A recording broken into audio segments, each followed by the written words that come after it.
Halo Sobat Guru Peduli semuanya, Assalamualaikum warahmatullahi wabarakatuh. Salam sejahtera, salam Om Swastiastu.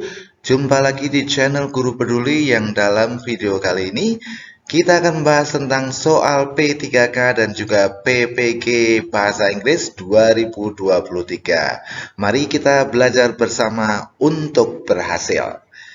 Oke, langsung saja nanti kita langsung membahas soal-soal yang sudah saya persiapkan. Namun sebelumnya, bagi rekan-rekan yang baru mampir di channel Guru Peduli ini, tolong ringankan jari Anda untuk klik subscribe dan juga likes dan juga share kepada rekan-rekan yang lain. Dan jangan lupa untuk menyalakan tombol loncengnya sehingga rekan-rekan tidak ketinggalan dengan materi-materi terbaru dari kami. Oke, sekali lagi buat rekan-rekan semuanya, tolong ringankan jari Anda untuk likes dan juga komen. Kalau sudah, mari kita lanjutkan kepada soal-soal yang sudah saya persiapkan. Soal pertama,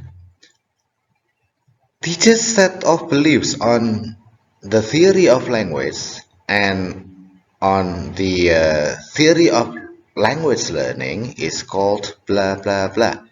Oke, jadi teacher's set of beliefs on what language is or theory of language and how language is learned or theory of language learning is called titik-titik. Ya. Jadi keyakinan seorang guru tentang bahasa itu sebetulnya apa sih, dan cara mengajarkan bahasa itu harus bagaimana sih? Nah, itu disebut apa? Ya, itu disebut, kita lihat berikut ini penjelasannya ya. Ya, ada tingkatan theory ya, approach. Approach adalah a set of correlative assumptions dealing with the nature of language and also the nature of language learning and teaching. Jadi, approach itu adalah a set of beliefs or a set of assumptions. Jadi, rangkaian keyakinan kita atau keyakinan seorang guru tentang bahasa itu apa dan pembelajaran bahasa itu seperti apa. Itu tingkatan approach. Kemudian di bawahnya ada method. Method itu adalah overall plan for the orderly presentation of language materials. Oke, dan biasanya dia based upon the selected approach. Jadi method itu biasanya merujuk kepada satu approach saja, ya, nggak bisa lebih dari itu karena dia based on the selected approach saja. Kemudian di bawahnya ada teknik. Teknik itu adalah a strategy or a set of procedures. Jadi prosedur atau cara untuk mencapai immediate objective in the classroom, gitu ya. Itu bedanya antara approach, method, dan teknik. Oke, jadi kalau sets of beliefs on what language is atau theory of language dan also the theory of language learning itu berarti approach. Itu jawabannya ya. Ya, mudah-mudahan bisa dipahami. Soal berikutnya nomor 2. Miss Anita is teaching past tense to her students. She is drilling her students with sentences. She asks her students to repeat what she says at times and to substitute particular word with another word at other times. What teaching method is Miss Anita using in her class?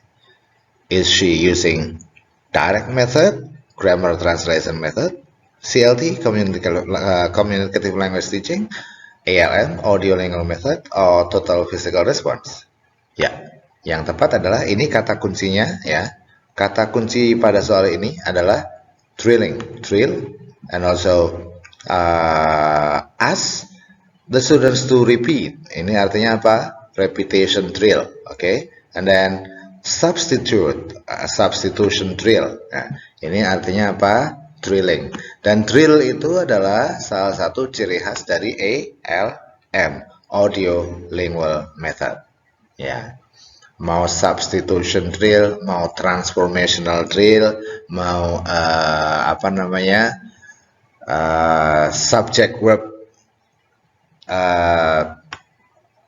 change drill dan lain sebagainya. Itu pokoknya kalau yang drill itu adalah ALM, audio lingual method. Okay, next question number 3. What learning approach atau what theory of learning does audio lingual method refer to? Audio lingual method itu merujuk kepada teori belajar apa? Iya, teori belajar behaviorism. Oke, jadi ALM itu merujuk kepada behaviorism. Kenapa? Karena menurut ALM, ya, bahasa itu adalah suatu kebiasaan dan belajar bahasa adalah membentuk kebiasaan baru. Nah, makanya ya, apa namanya? uh, kebiasaan itu termasuk hubungannya dengan behavior kita ya. Behavior kita menggunakan sesuatu, misalnya bahasa. Nah, itu behaviorism. Oke, soal nomor 4. Okay, guys, the next question is question number 4. Which of the following language teaching principle does not belong to ALM or audio lingual method? So it means that there are 4 out of 5 here that belongs to the ALM principles, yeah? Okay, let's have a look. A. Language learning is a habit formation. Is it right? This principle belongs to ALM? Yes, I think so, yeah? And then the next one, errors must be immediately corrected? Yes, okay. Both of them belongs to ALM. Positive reinforcement helps students develop correct habits? Yes, ALM. Instructions are given in the target language? Yes, ALM. So the one that does not belong to ALM, it means E, ya. Fluency is more emphasized than accuracy. Ya. Why? Karena E ini, kalau E ini ya, fluency is more emphasized than accuracy, itu miliknya CLT, Communicative Language Teaching. Kenapa? Karena kalau di dalam ALM, accuracy is more emphasized than fluency. Itu yang benar ya. Jadi kalau menurut ALM itu ya prinsipnya salah satunya belajar bahasa itu adalah sebetulnya pembentukan suatu kebiasaan ya. Kemudian di dalam ALM juga kesalahan itu harus segera dikoreksi supaya tidak terjadi pembentukan kesalahan yang berulang-ulang, yang fossilized kalau istilah teman-teman saya itu ya. Oke, kesalahan yang sudah nggak bisa diubah lagi misalnya. Kemudian positive reinforcement itu juga bagus ya, artinya bisa digunakan untuk mempercepat membangun kebiasaan yang benar gitu ya. Oke. Ya. So the answer here is E ya. Oke, berikutnya soal nomor 5. When you ask your under 7-year-old student, ketika Anda meminta siswa Anda yang usianya di bawah 7 tahun ya untuk menutup pintu, which register, ya register mana yang menurut Anda the most appropriate, paling tepat. Nah, sebelum menjawab ini Anda harus tahu dulu register ya. Register itu adalah ketepatan atau appropriacy of the use of language based on the context, audience, or purpose gitu ya. Jadi kalau kita ngomong sama anak usia 7 tahun kira-kira ya, apakah kita mau bilang, hey, would you mind closing the door please? Atau could you close the door please? Atau close the door please? Shut the door please? Or would you please close the door? Ya, yang paling tepat di sini adalah ketika kita ngomong dengan anak itu kita nggak perlu panjang-panjang bahasanya. Bisa jadi anak tersebut belum tahu ya, atau structure itu belum ada di dalam repertoire si anak tersebut ya. Jadi kurang tepat. Yang tepat adalah close the door. Ya, jadi register itu apa? Register itu adalah appropriasi, ketepatan penggunaan variasi bahasa ya, baik itu di dalam speaking maupun writing gitu ya rekan-rekan ya. Oke, jadi kenapa ada register? Register itu vary because the language is used for different purposes in different context and also for different audiences gitu ya. Karena bahasa itu kan digunakan untuk tujuan yang berbeda, untuk konteks yang berbeda dan juga audiens yang berbeda. Tentunya kita berbeda ketika kita ngomong dengan anak usia 5 tahun dengan misalnya ngomong dengan profesor, misalnya beda ya. Oke. Jadi ini yang tepat adalah close the door, gitu ya. Ketika kita bicara dengan anak-anak, nggak perlu structure atau bahasa yang kompleks-kompleks, gitu, nggak bisa ya. Yang sederhana saja, yang bisa dimengerti. Oke.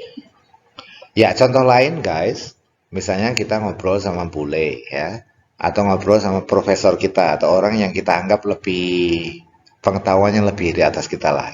Kita nggak bisa ngomong, do you understand sir? Misalnya, atau do you understand professor? Nggak bisa, kurang tepat itu.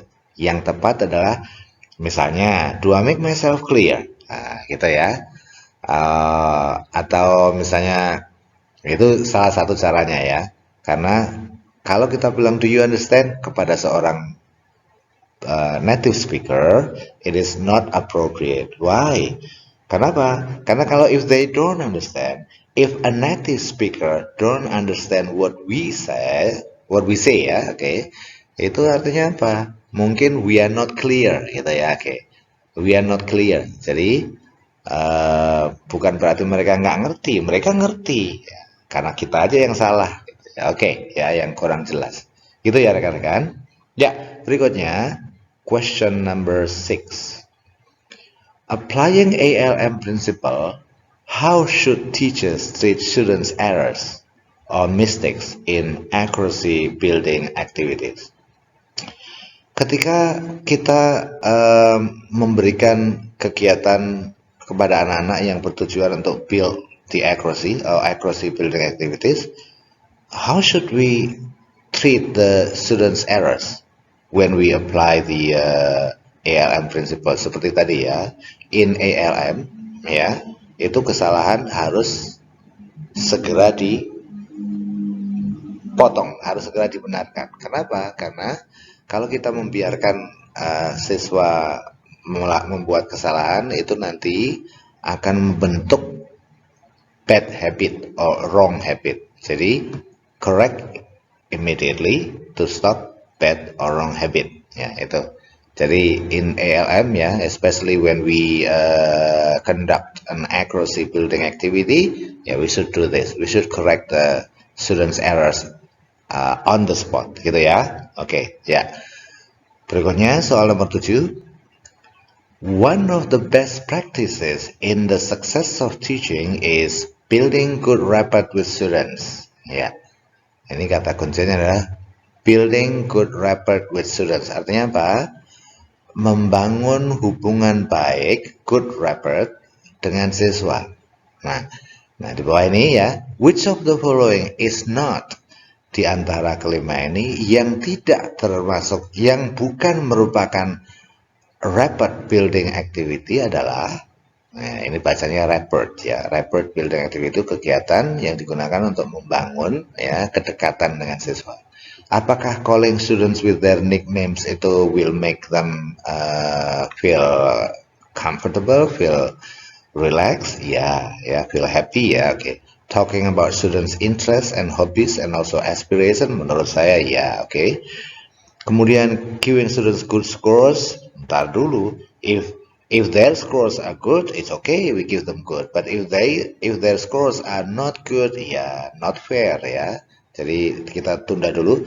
Chatting with students before or after teaching hours, ngobrol dengan siswa ya di luar jam kelas, menurut saya oke. Caring about students' feeling, peduli dengan perasaan siswa misalnya ya, kita lihat feelingnya kayak lagi happy, lagi sedih, itu kita harus care, peduli ya, oke. Ya, so the answer here is C ya, giving students good score is not a rapport building activity. Oke.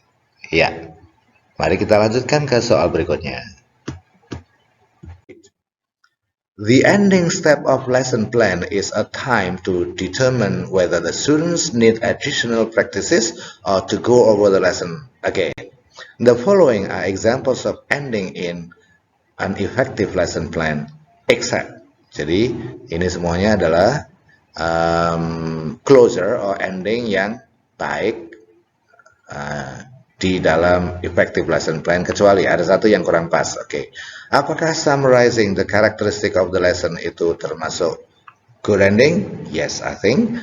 Discussing new things that the students learned about the lesson. Menurut saya ya, misalnya, hi guys, did you learn anything new today? Gitu ya, oke. What did you learn? Misalnya, ya. Giving them a couple of minutes to read and present the lesson to the class. I don't think C is in the closer. Menurut saya C ini bukan in the closer ya, tapi C is in the middle in the process of the learning ya. So C is not right. Okay. Jadi at the end of your class, yeah, it is better for you, or it is suggested that you summarize, you discuss what the students learn, you ask what information from the lesson the students will find important, yeah, or ask the students to summarize the lesson for students missing the class, etc., etc. Jelas ya rekan-rekan? Okay. Number 9. Yeah, learning a new topic can be challenging for students. To motivate them to learn with enthusiasm, a teacher may use empathetic communication strategy by what? Yeah, by stating that the topic is interesting and they will like it. Jadi examples ya, untuk memotivasi siswa, kita bisa bilang, "Hi students, today we are going to learn about something interesting, and let's start with the thing that I think will be very interesting for you to learn." Okay, misalnya ya. Okay, next question number 10. Learning a new topic can be challenging for students. To motivate them, okay, sama ya. Okay, stating that the topic is interesting and they will like it. Okay, next question number 11. Okay, now this is about communication. Yeah, your communication skill. Kalau tadi tentang pedagogic, this is about your professional skills of English. Which of the following expressions is not a greeting? Kira-kira yang mana dari A, B, C, D, E ini yang bukan greeting? Greeting itu apa? Greeting itu adalah menyapa. Apakah how are you? Menyapa? Ya. Hi. Hi Jack. Misalnya kita ketemu Jack. Hi Jack. Apakah itu menyapa? Ya. How are you Jack? Apakah itu menyapa? Ya. Say, how are you doing, Jack? Apakah itu menyapa? Ya, oke, greeting ya.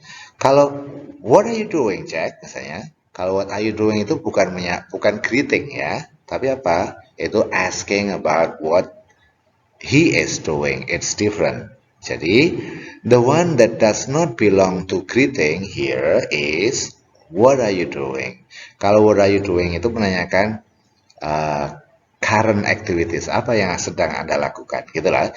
Kalau yang lainnya itu jawabnya adalah hi, hello, how are you? I'm good, I'm okay. How are you doing? I'm fine. How are things going? I'm very good, misalnya ya. Oke, jadi ini yang tidak termasuk greeting adalah D ya, what are you doing? Okay, next question, number 12. Which of the following expression means a regret? Yang mana yang menurut Anda regret? Yeah, you should see a doctor. This is not a regret. Yeah, you should see a doctor is not a regret. Itu adalah suggestion. You could have seen a doctor last night. Kalau you could have seen a doctor last night, it is not a regret. Tapi it is a apa namanya? Summary, bukan summary ya. Itu an inference, making inference ya, kesimpulan. Okay. Atau penarikan. You should have seen a doctor. Iya. Oke. Kalau B dan D itu hampir sama ya. You could have seen, tebakan itu ya. Oke. Predictions. Ya, jadi yang tepat ini adalah Charlie ya. You should have seen a doctor. Harusnya kamu, misalnya, nggak enak ya. I didn't feel well last night, misalnya. Oh, you should have seen a doctor. Anda seharusnya itu regret ya. Ya, oke. Berikutnya.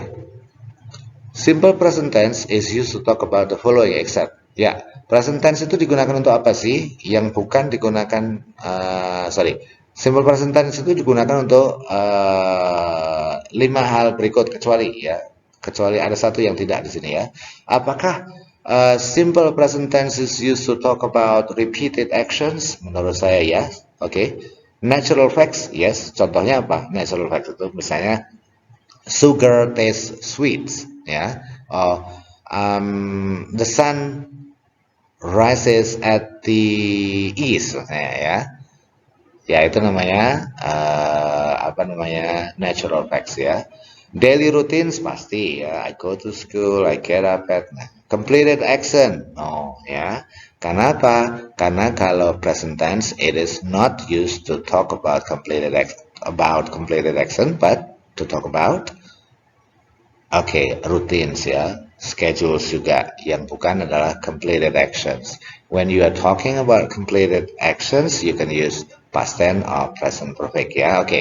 Next, 14. Rina used to spend hours reading comic books when she was in high school.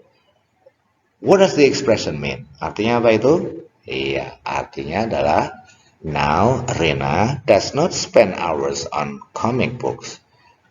Rina might still read the comic books, but not as much as she used to, misalnya ya. Jadi jawaban yang tepat di sini adalah bravo.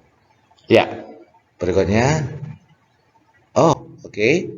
Ya, ini adalah tentang diagram ya.